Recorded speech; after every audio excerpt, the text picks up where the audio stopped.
How's it going, guys? Welcome back to my Pulse review series. I'm on Pulse 3. This is the final Pulse of the remakes. I reviewed the American remakes of Pulse 1 and 2 already, and this is the final one of that series. As I explained in the previous videos, there was a Japanese Pulse, which is obviously the best one. It was released in 2001, and then they remade it, and then they remade two sequels to it. These actually came out in the same year, so they were both released in 2008.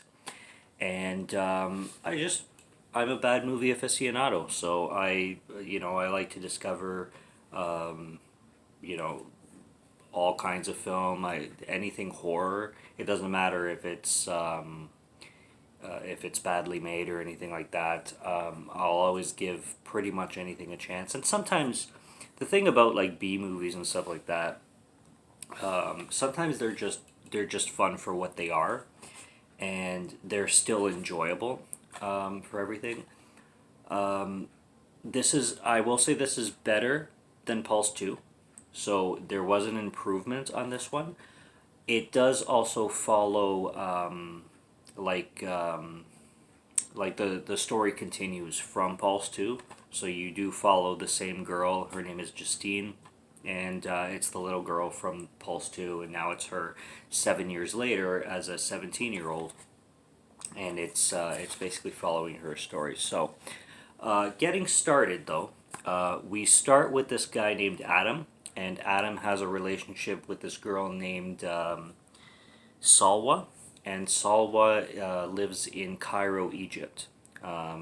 So they're having like a long distance relationship, which is kind of weird because at one point he asks like, "Oh, we should make love," but they're talking through a computer, like they're miles away. Like it could be done, but I'm pretty sure it wouldn't be as enjoyable as actually having another human, with you. But I mean, hey, this was released in 2008 too. I mean, in 2022, I'm sure people are like extremely used to that kind of shit. Like, yeah, like we can just like have an internet relationship and stuff like that. Which I will give this film credit actually that it was a little bit ahead of its time in that sense. Because 2008 versus 2022, a lot of the internet technology is much more apparent, and you actually do have people having relationships where they like don't meet at all. They just, you know their entire relationship is based on Instagram or TikTok or whatever it may be. But yeah, so it was cool to see that in this film. But regardless, we follow the same thing. He's having this relationship with this woman, and this woman's gorgeous, by the way, like extremely gorgeous. And then she falls into the whole Pulse thing online, and she commits suicide, and then it totally destroys Adam. And then we're introduced to Justine, which is the little girl who was apparently 10 in the first film, as a 17-year-old girl. The actress is actually 27 at the time of filming. Oh my God, she is so gorgeous too. She actually reminds me of the girl who played Heather in the Silent Hill second film. She has that vibe to her. She feels like she has the mini skirt. She has the hair. She has all that stuff going for her, and like I said, she's the actress when this film was made was 27, but she's playing a 17-year-old and whatever. But like the actress herself, oh my, again another, like they picked a really good cast, like good looking girls, to portray the people in this film. Like she's a gorgeous actress, British actress too. So she's portraying an American accent, and I always appreciate that. when somebody can portray a different accent than their original like where they came from kind of thing. But yeah, so she's living in this like post-apocalyptic kind of world where the technology virus has already gone haywire, and like a ton of people have been eliminated from the world and turned into ghosts pretty much. And in a sense where it I like how this film like kind of touches on like people, they don't necessarily die, they just go into a different realm, which is virtual kind of thing, and they have no way back, which is actually like really bleak. Like this film especially, there's a line at the end where she's trying to bring this guy named Adam back, and she uses the laptop to bring him back, and then she asks him like what the other side looked like, and he was like, no, there's no light, it was just dark. And I'm like, holy fuck, man. that's that's bleak, man. If you want bleak, if you want like dark, each film like gets worse. Like Pulse 2 is like already got depressing with the whole like realm that this computer virus takes people to. And then this one just takes it that one step further. But she starts talking because she lives in this kind of like an Amish community, in a sense where technology is completely banned, and it's not, people don't use it anymore for obvious reasons, like the technology is now killing people. So, and again, it goes with that metaphor that technology is like, you know I don't want to use the word evil, but it can definitely ruin people's lives, and we all know that about technology. Obviously, it's something that it could be used for good, but there's a lot of like cons to technology, and I like how this film touches on that. And so they start living in this kind of rural community where no technology is touched, nothing, no cell phones, no computers, yada yada. And this girl Justine, who was in the last movie as a younger girl, she kind of starts to rebel in a sense, and she finds a laptop and she gets curious on the laptop, and then she starts to talk to this guy named Adam, who it gets a little weird there because she's a 17-year-old girl and she clearly says she is, but Adam keeps hitting on her anyway. So like it is what I think she's trying to get to Houston, but she has this online chat with this guy named Adam, and she wants to go meet him, and she basically like she leaves her community to go seek this guy out, and on like it's basically a journey on her wanting to meet this guy.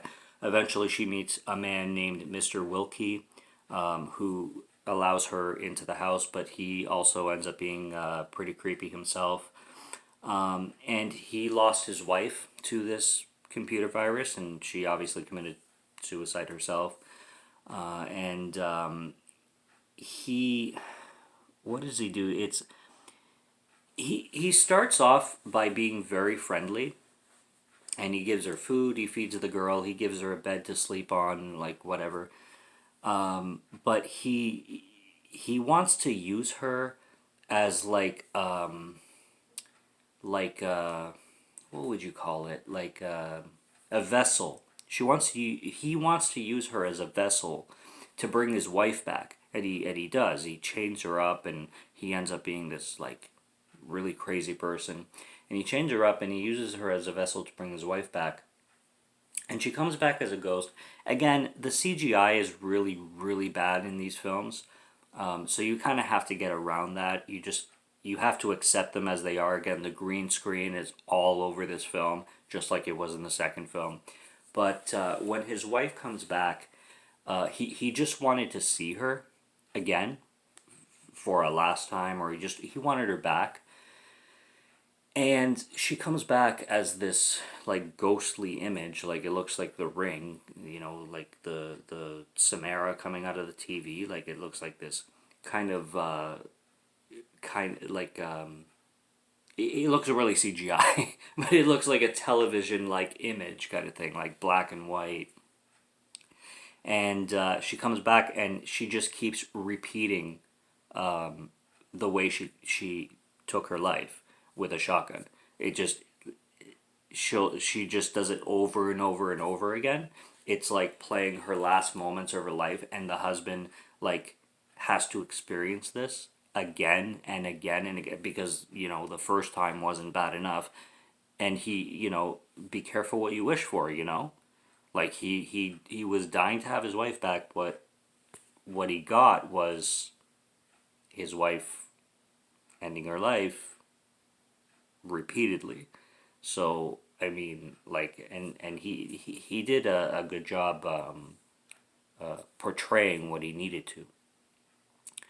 But it was that was like an intense scene to see, and he's chasing the girl Justine with like a pickaxe, and he definitely went wild for sure. And then the girl Justine continues her search for Adam, and she has a vision of her mother from the first film, and she makes this really really great speech, just about how much she misses her mom and all that.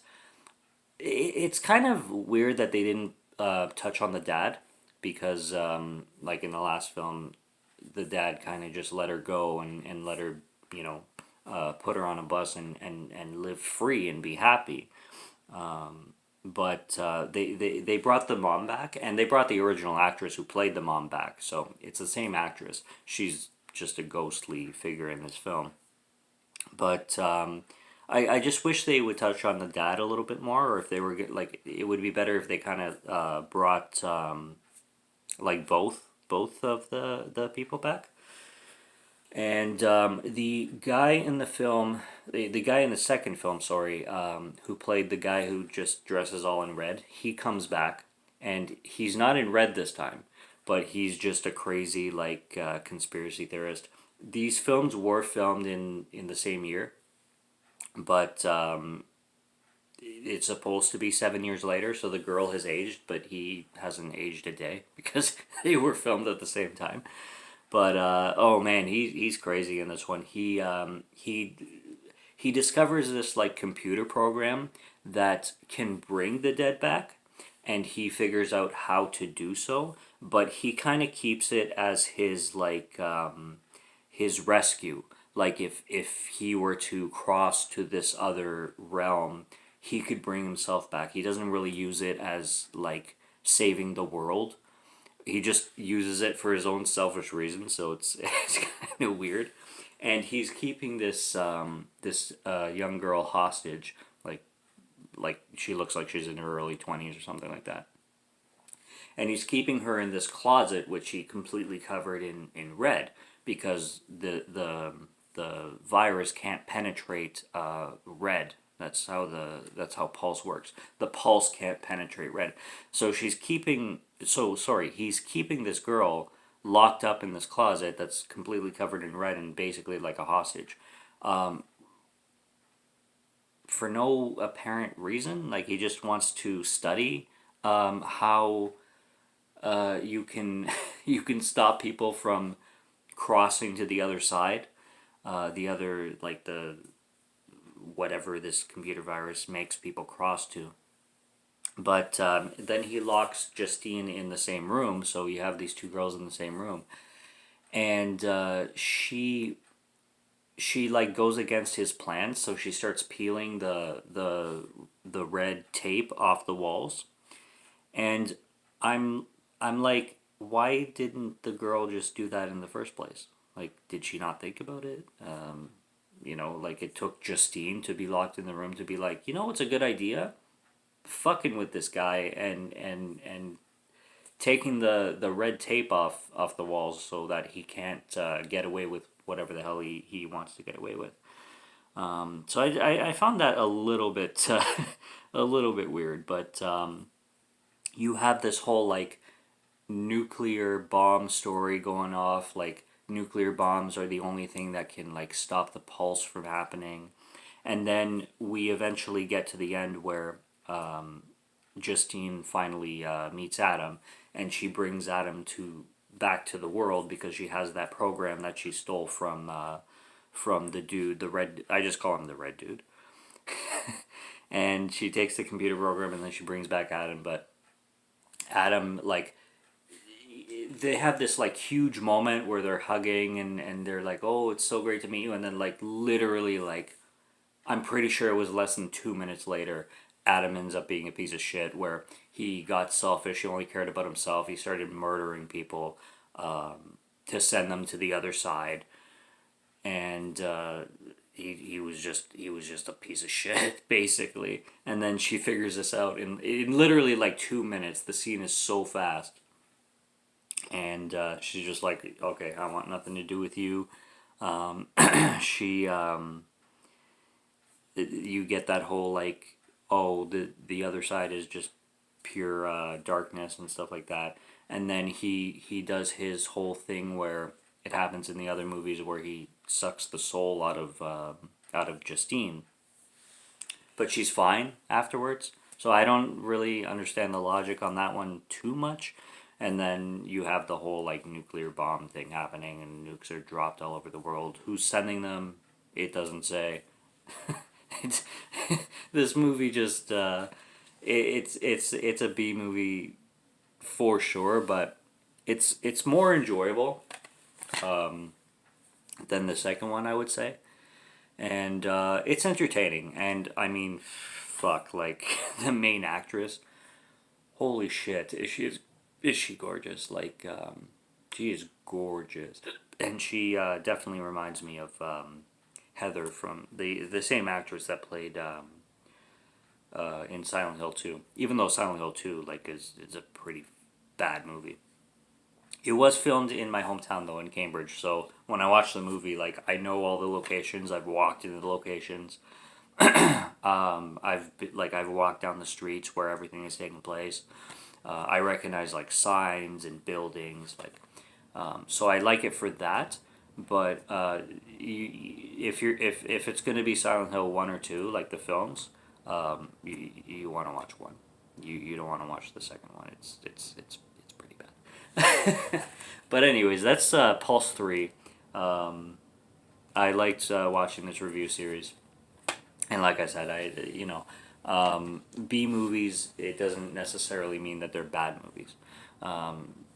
Any B movie can be enjoyable. I liked Pulse 3 better than Pulse 2, and I like Pulse the remake the best. It's out of the three, and hands down, the Japanese 2001 Pulse is the best. And not to be confused with Pulse from 1988, because Pulse from 1988, totally different Pulse, has nothing to do with these Pulses.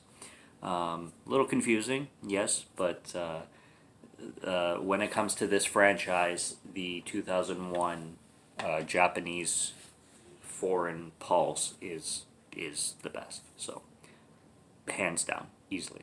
Subscribe to Morgan Film Fan if you like to listen to my voice, or if you like my film reviews, and I'll be back for more, so stay tuned for those. If you like what you see, subscribe, and stay tuned. And until next time, have a good one. Cheers.